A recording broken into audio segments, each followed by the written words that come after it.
Denizens of the night, welcome to another episode of the macabre, the terrifying. Broadcasting live from inside your bedroom mirror, I will be your guide through the witching hours. Tonight, we'll find out what happens if you use two mirrors to create an infinite reflection. I've heard plenty of stories about the things and people who live inside mirrors, so setting two of them up facing each other just can't be good. Our curious protagonist decides to not only set up such a contraption, but film it.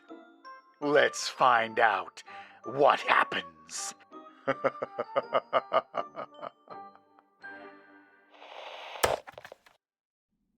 Have you ever experienced mirrorception? You know, when you put two mirrors together and the reflections just keep going and going, like an endless loop of your own image.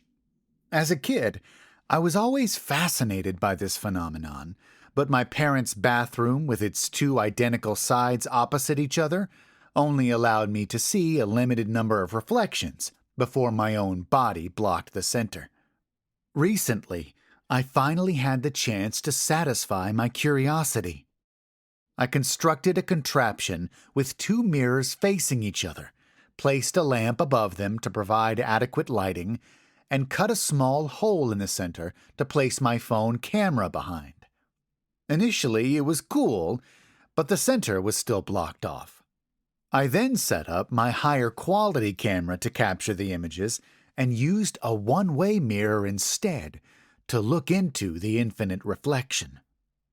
As I zoomed in on the images, I couldn't help but feel like I was peering into a portal that stretched out into infinity.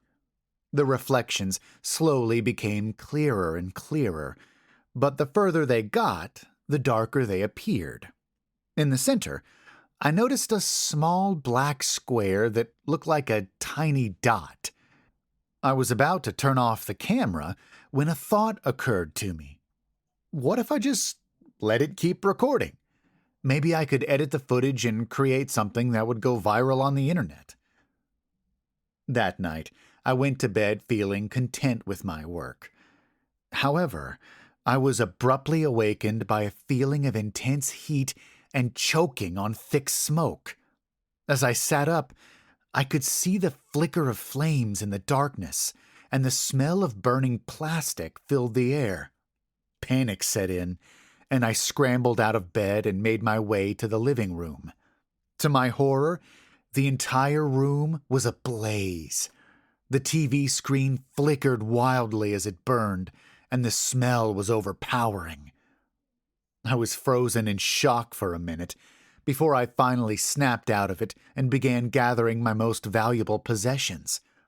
Once outside, I dialed the emergency services and waited in a daze as the fire was put out. Afterward, I assumed that the camera had been responsible for the fire. It must have overheated during its prolonged recording and caught on fire. The guilt and regret of my recklessness weighed heavily on my mind. Days later, as the smoke removal experts cleaned up the aftermath, I decided to review the footage from that night. As I watched the images on the screen, I felt a shiver run down my spine. Something was off about the video. It wasn't just the fire. There was something else, something strange lurking in the reflection. As I scrutinized the footage, my heart began to race. Suddenly, I noticed something that hadn't been there before, a figure standing in the center of the black square. The figure was so blurry that it was difficult to make out, but its presence was undeniable. As I continued to watch, the figure grew clearer and clearer until it was standing directly in front of the camera, its eyes fixed on me. I sat there in horror. I know it couldn't actually see me, but I was still terrified. "This can't be real," I repeated in my mind. I scratched my head, noticing that the figure repeated that movement. I waved my hand around and dropped the camera in shock. The figure had been repeating my every move, just like a mirror. It had to be a coincidence, or a prank, or I was hallucinating. I slowly picked up the camera. The mirrors around the figure looked like they were melting, liquefying, but not entirely dripping down, just getting bouncier. I noticed, as more figures splashed around, the camera getting completely covered by the mirror liquid. The audio for the camera was this ghastly, gurgling sound. It felt like it was haunting my ears. I wanted to put the camera down, but I was just too horrified.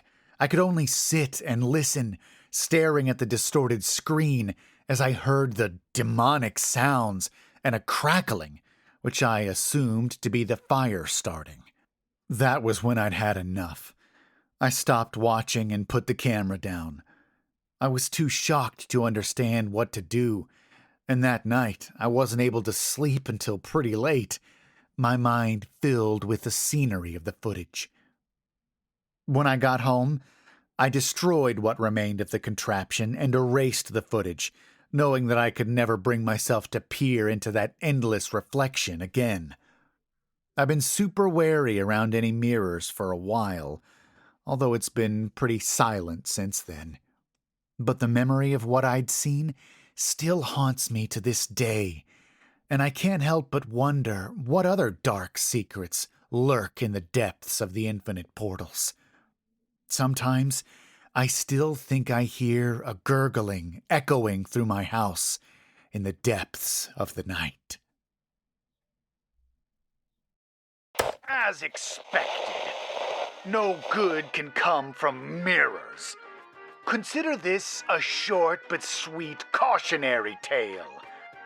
I destroyed all of the mirrors here in the studio because I didn't like the thing peering back out at me. Oh, it wasn't supernatural. It was just my own ghastly reflection. My friends all tell me I have a face for radio. If you enjoyed this story, please check out the author in the links below. Don't forget to leave a like on this video and subscribe for more stories like this one.